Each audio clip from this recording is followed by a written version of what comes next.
आज हम डिस्कस करेंगे ऑस्टियोआर्थराइटिस के बारे में। ऑस्टियोआर्थराइटिस होता क्या है, इसके कारण क्या हैं, लक्षण क्या है, होम्योपैथिक में इसका उपचार क्या है। मेरा नाम डॉक्टर मिहिर आनंद साहू है, मैं होम्योपैथिक कंसल्टेंट हूँ। सबसे पहले हम ये जानते हैं कि आर्थराइटिस क्या है। बेसिकली जो जोड़ों का दर्द और सूजन होता है उसको हम बोलते हैं आर्थराइटिस।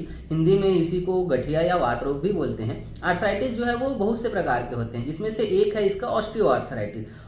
ऑस्टियोआर्थराइटिस जो है वो उम्र के साथ होने वाला गठिया है। आफ्टर 50 to 55 एज ऑस्टियोआर्थराइटिस के चांसेस ज़्यादा होते हैं। क्या होता है कि जब हमारे जहाँ पर दो बोन ज्वाइंट होते हैं वहाँ पर कार्टिलेज होते हैं।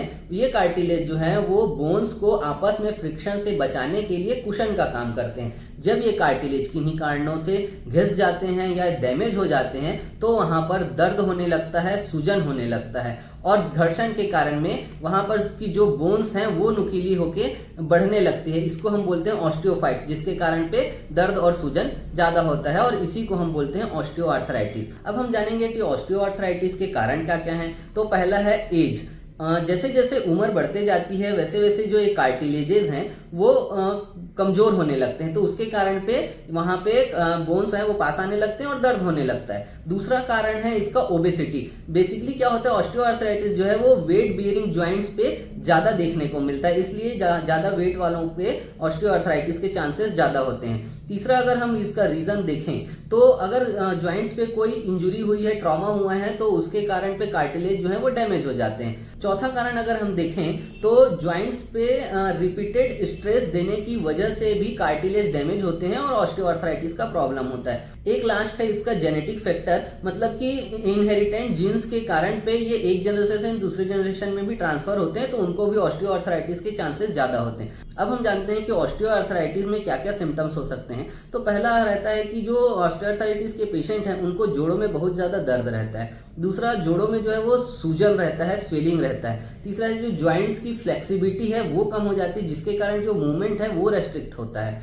चौथा, अगर हम देखें तो ज्वाइंट्स में जो है क्रैकिंग साउंड आता है, मतलब चलने फिरने से कट कट की आवाज़ आती है।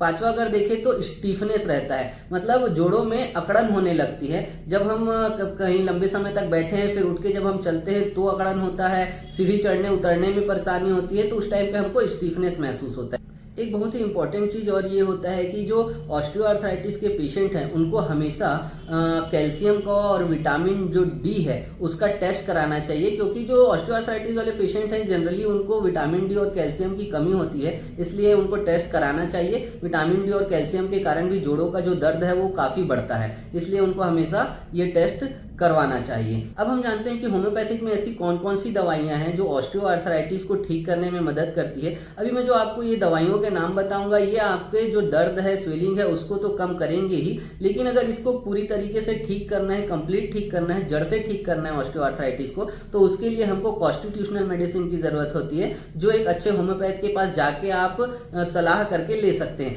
अगर आपको दर्द और पेन को कम करना है, रिलीफ लेना है, तो उसके लिए मैं आपको जो मेडिसिन बताने जा रहा हूँ वो बहुत अच्छा काम करते हैं। तो इसमें सबसे पहले नंबर पे आती है रस्टॉक्स, दूसरे नंबर पे आती है ब्रोनिया, तीसरे नंबर पे आती है एसिड बेंजोइकम, चौथे नंबर पे आती है बेलेडोना, और पांचवें नंबर पे आती है आर्निका। लेकिन ये जो दवाइयां हैं अकॉर्डिंग टू सिम्टम्स लिया जाता है, पूरी दवाइयां एक साथ नहीं लेना है। जो सिम्टम्स मिल रहे हैं वो सिम्टम्स की दवाइयों को लेने से ऑस्टियोआर्थराइटिस का दर्द कम हो जाता है। अगर इसको जड़ से ठीक करना है तो हमको उसके लिए कॉन्स्टिट्यूशनल मेडिसिन की जरूरत होती है। इसी तरह की और भी वीडियो और भी जानकारी के लिए आप हमारे चैनल को सब्सक्राइब करिए, फॉलो करिए और बेल आइकन को प्रेस करिए।